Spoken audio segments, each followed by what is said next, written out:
Hey everybody, Nick Espinoza, your chief security fanatic here, and it is not Sunday, but we are doing breaches of the week, and I am very sorry for not posting videos for the last 2 days. This is the longest I've gone, basically 48 hours without posting anything, but it has been very, very busy here. I'm on a project right now, and so with that, I want to get straight to it because you're not here to hear me blather about that. I want to thank the following people that sent me this information, and I'm basically going to do last week, basically from Monday to Sunday, and then anything that happened yesterday and today, I will obviously include in next Sunday's Breaches of the Week video, which I am planning on doing on time. And with that, I'd like to thank Jason Dance, David Walker, Barrett Peterson, Chris Fallon, and Jacqueline Wolf. It is always appreciated, and if you have a tip for me, please feel free to send it my way. And with that, let's dive right in and start with discount car and truck rentals in Canada. Now, this past month, the car rental company suffered a cyber attack by the Darkside ransomware gang that has disrupted their online rental services at discountcar.com. Now, while the company is restoring services, visitors who were trying to book or manage rentals online were basically greeted with a message that said the website is down due to technical issues and to call their 800 number. And here we are. Moving on, let's talk about Kia Motors of America. That's right, the car company Kia. They suffered a ransomware attack by the Doppelpaymer gang who demanded $20 million from Kia for a decryptor, basically not to leak their data. Now, on February 16th, Kia Motors of America suffered a nationwide IT outage that affected their mobile UVO link apps. If you own the car, you'll know what that means. Phone services, payment systems, owners' portals, internal sites used by dealerships, and more, meaning Doppelpaymer got in really deep. Now, when you were visiting their sites, users were met with a message saying that Kia is experiencing an IT service outage that has impacted some internal networks. And here we are. So heads up if you have anything to do with Kia or you own a Kia of any kind. Moving on, let's talk about Lakehead University in Ontario, Canada. Their February 16th notice reads, and I quote, Lakehead University's Technology Services Center team is currently managing a cyber attack that is affecting our campus's servers. In order to protect our systems and data as much as possible, TSC has removed all access to our servers, which affects both our campuses. So if you go to Lakehead University, heads up to you. I don't have much more information than that, but obviously if something happens, I will let you guys know. Moving on, let's actually give you an update on AFTS, or Automatic Funds Transfer Service. Now, my last breaches video a week ago, +2, I talked about the Seattle-based company hitting many local governments in the state of Washington, and now more organizations are now declaring a data breach by virtue of automatic funds transfer services. Last week was the Washington state government, where 1.6 million people were affected. Today, it's the California DMV. They are warning their state's residents that over a year's worth of data, including customers' addresses and license plate numbers, may have been compromised by AFTS, or rather their attack. Also, a company called Recology, they are a waste management company in King County, I believe that's King County, Washington, where customer data, and also the Lakewood Water District in the state of Washington as well.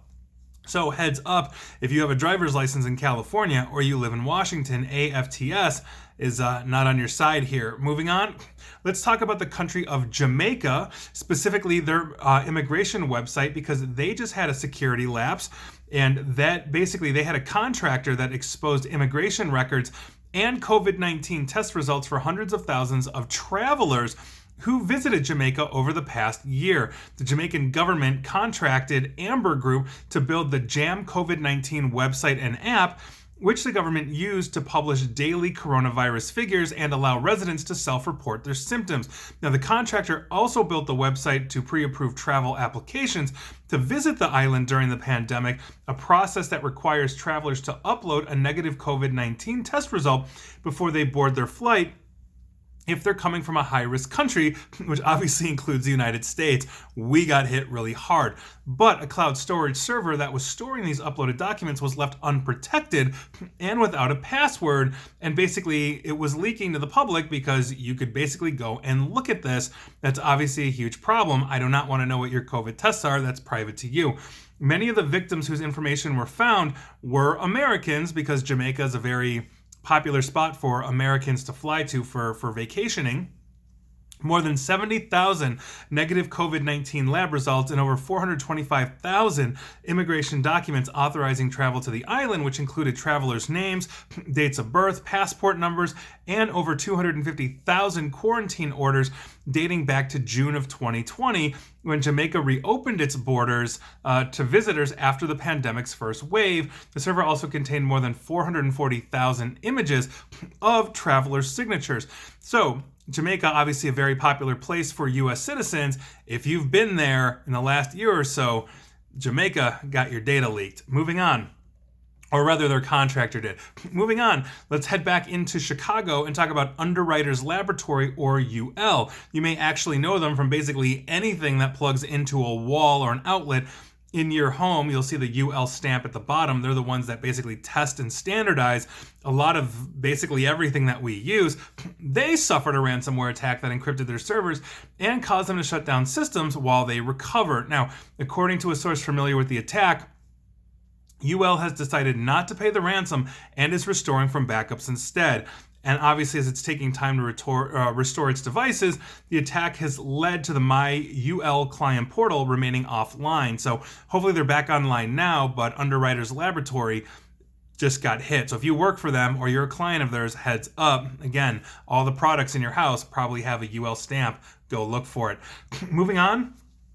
Let's talk about Sequoia Capital. They're one of the largest and most successful venture capital firms in the world. Their portfolio companies include Airbnb, DoorDash, and Robinhood, recently in the news for the whole stock thing. Now, they've also invested in cybersecurity firms like FireEye and Carbon Black. And you know, if I'm talking about them, why they're on this list. They just told investors this past Friday that some of their personal and financial information may have been accessed by a third party after a Sequoia employee's email was successfully phished and then accessed. That's right, they own FireEye and Carbon Black, and they got hit. So you probably should use your clients or your portfolio company's own products there, and train your people. Please train your people. So heads up, Sequoia Capital, if you have anything to do with them. Moving on. I want to talk about Excellion. I've mentioned them the last few weeks now. They are basically a third-party contractor that is getting everybody hit, including major organizations. And so this week, we're going to be talking about some major companies that are now hit by virtue of Excellion. The first one is Kroger. They are a massive supermarket chain here in the United States. They basically are advising their customers of their pharmacy, specifically their pharmacy known as Little Clinic, of a data security breach in which patient names and personal information were accessed illegally. This did not, according to them, affect grocery store data on the Kroger's side, and this is according to Kroger. But if you are looking at the data that was hit from Little Clinic, if you are a Little Clinic member, heads up, we are talking patient names, email addresses, phone numbers, home addresses, dates of birth, social security numbers, information used to process insurance claims, and prescription information such as prescription number, prescribing doctor, medication names, dates, medical history, as well as certain clinical services such as whether the patient ordered a flu test. So basically, all of your information, thanks to Excellion, just got hit through Kroger's Little Clinic. And the next one going on is another Excellion data breach, and this is a law firm of Jones Day. Now, Jones Day says attackers got their hands on confidential client data and the firm communication because of Excellion's file system, and their clients, Jones Day's clients rather, include Alphabet, which is basically Google, JP Morgan Chase, Walmart, Procter & Gamble, and McDonald's. So obviously Jones Day, pretty powerful law firm, they got their clients' data hit. Thank you very much, Excellion. And those are my Excellion updates, but this one is gearing up to be one of the worst breaches of 2021, and we are still in the first quarter. So heads up to everybody. Moving on. Let's talk about the Alpha Kappa Alpha Sorority chapter of Slippery Rock University. Now, this is historically an African American sorority, and Slippery Rock University police and administration are investigating a possible hate crime after a poetry workshop was hit Saturday by a cyber attack. Basically, they Zoom bombed. It's known as Zoom bombing. And essentially, this is basically when you have a Zoom meeting or any kind of meeting, like on Microsoft Teams or whatever, but it's always called Zoom bombing now. Where somebody basically drops into your meeting primarily because you've unencrypted it or don't have passwords on it, and then they hijack the conversation. Now, this specific workshop was supposed to be an evening of writing exercises and discussion of prominent Black poets when an unknown number of actors essentially hijacked it. Now, the attack lasted, according to the report, an unknown amount of time, so could have been a minute, could have been an hour. But it included the involuntary sharing of a video that showed a victim of mutilation along with a message with repeated derogatory epithets for African Americans over 90 times. Now, obviously, hopefully the authorities are going to find this person or persons and prosecute. They are obviously criminals. Now, this also underscores, though, why all video meetings on any platform should be encrypted and password protected. If you are going to throw something, I don't care if it's, poetry, for African Americans, or, you're going to have 100 people in a webinar, make sure that you have a good password, attached to that, and ideally don't publicize it except to those registered attendees or those invited to your meeting. You can avoid this because if they can randomly find the meeting ID and there's no password, they can just connect. With the password, they get prompted for a password. That is your second factor of authentication. Their first one would be the randomization that they can possibly find you. Moving on. Let's talk about the Scottish Borders Council. They have been in the process of alerting about 1,300 residents that they were eligible for a payment due to their receipt of free school meals. However, they basically sent 3 emails with all recipient email addresses visible to multiple individuals, meaning essentially they sent emails out that showed all 1,300 people on the email. And so the council apologized, obviously, for the breach and any distress or embarrassment this caused. And the spokesperson said, and I quote, "Those customers who have received an email which included other email addresses are asked to delete it. All payments will be made as planned to these individuals." And so there you go. That's obviously a very serious issue, although very minor. And an email address exposed is more of a social thing in a small community where somebody else's business beyond, it's not quite getting your username and password, or your banking information, but still, data breach nonetheless. Moving on, let's talk about U.S. Bank, one of the major banks here in the United States. They disclosed per the law of the state of Massachusetts on February 3rd that a physical server, was stolen from their corporate offices.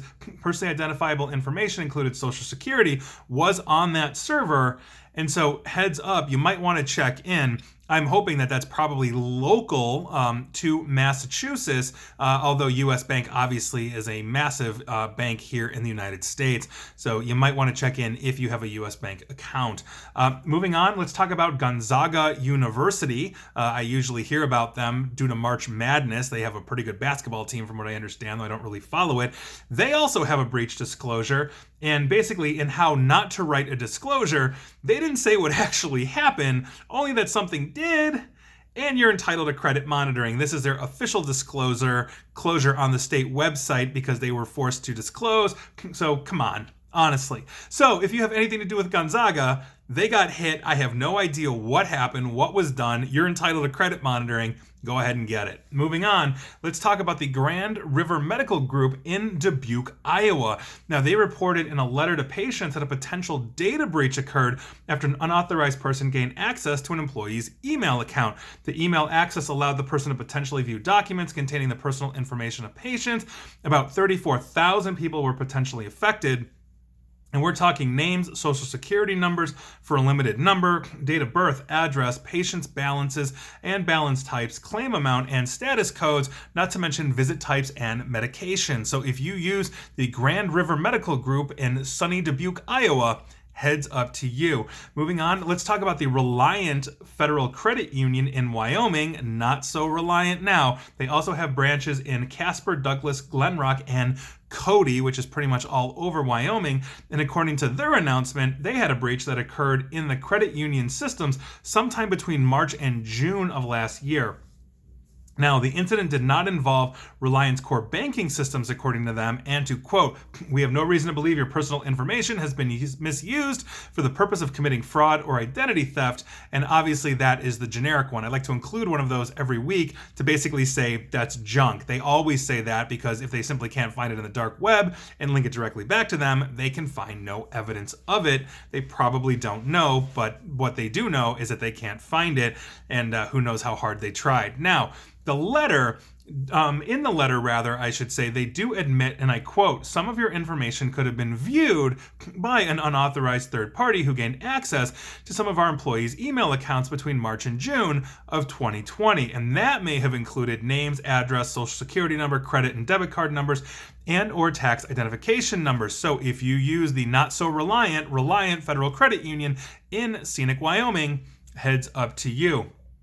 Moving on, let's head down to Reno, Nevada, because we are going to be talking about the Gastroenterology Consultants, and they had a data breach that occurred on December 8th and affected 1,974 patients.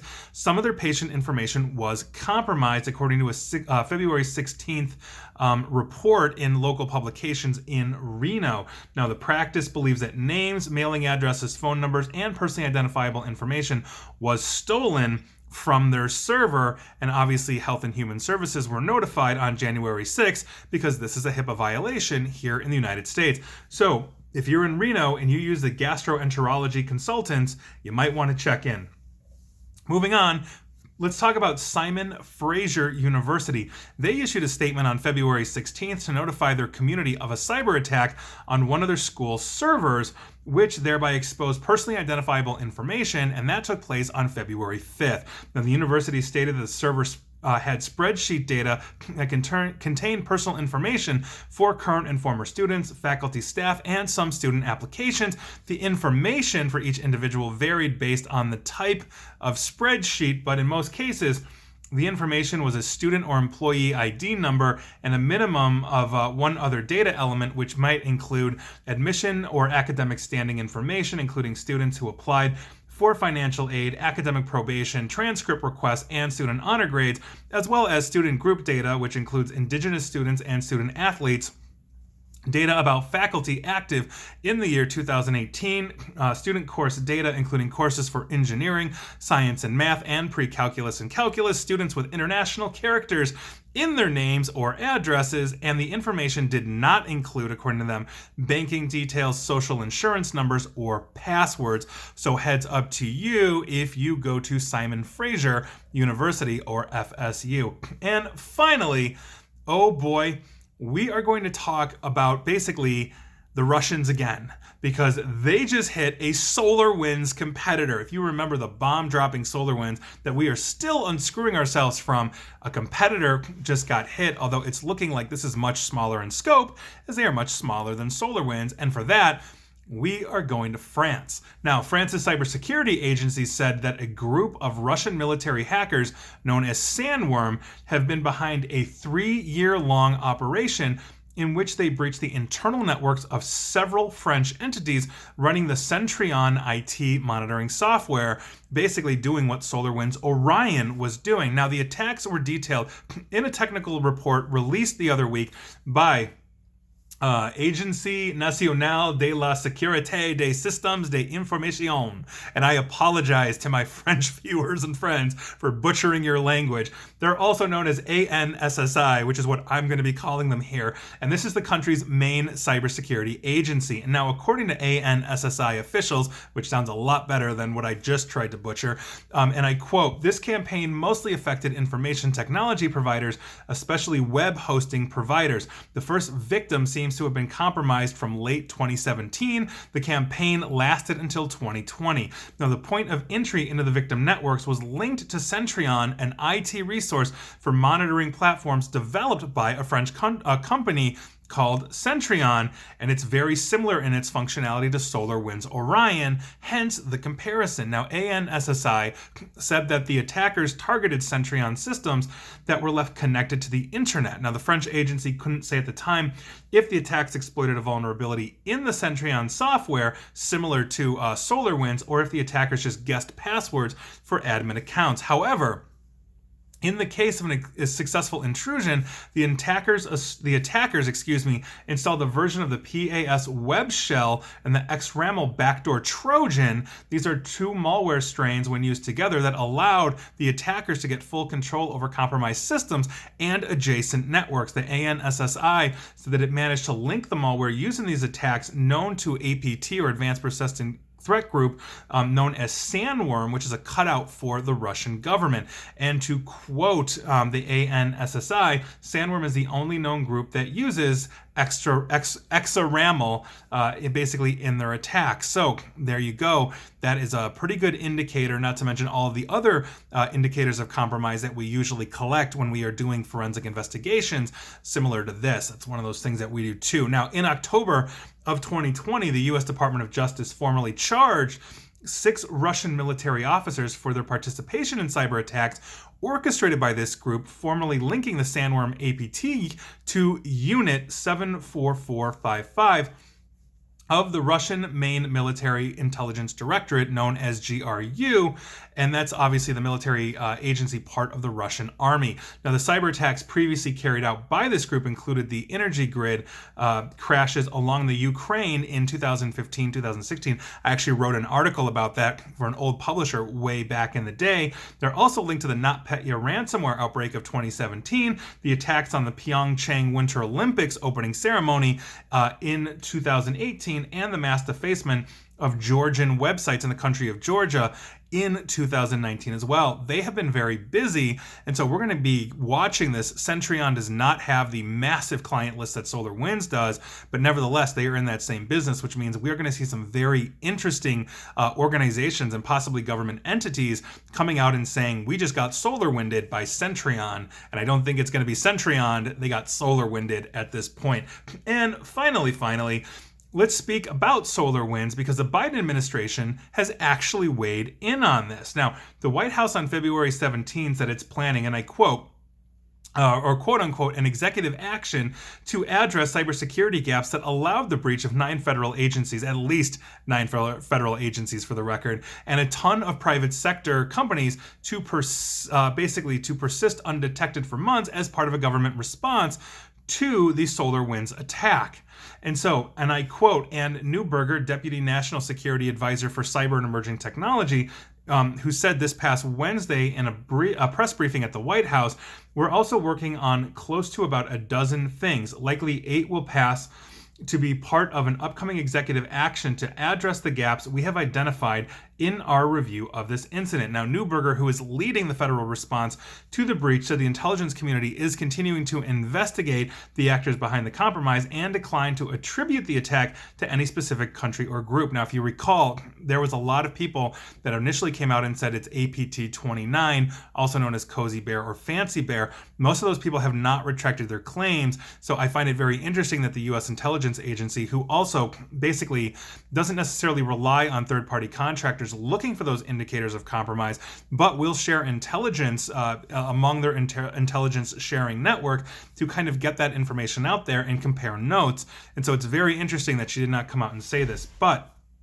Neuberger did say the government is currently focused on expelling hackers from federal networks, modernizing federal IT to better protect it against this kind of attack, and considering, and I quote, potential response to options to the perpetrators. Now, the White House has been careful in recent weeks not to provide any forecasts of how or when it will respond, except to say that the president reserves the right to do so in the time or manner of his choosing. Obviously, that makes sense. You don't want to know what you don't want your attackers to know what you're going to do.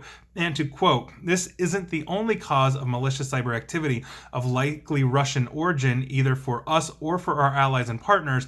So as we contemplate future response options, we are considering holistically what those activities were. Now, Neuberger also acknowledged that other yet undeclared victims within the government or private sector may emerge as the investigation continues.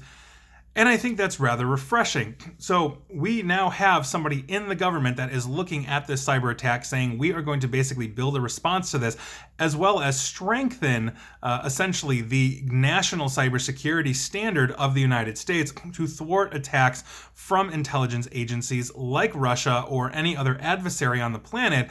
And I think that's something that's incredibly needed. So that is your final news of the week. And those were your breaches of the week. And again, this day and yesterday I will do next week. I apologize this was late, but thank you for sticking with me, and I hope you guys were not affected. And please like, share, follow me here on Facebook and Twitter at NickAESP, and please feel free to subscribe to me at YouTube as well. And as always, stay safe and stay online. Thanks, everyone.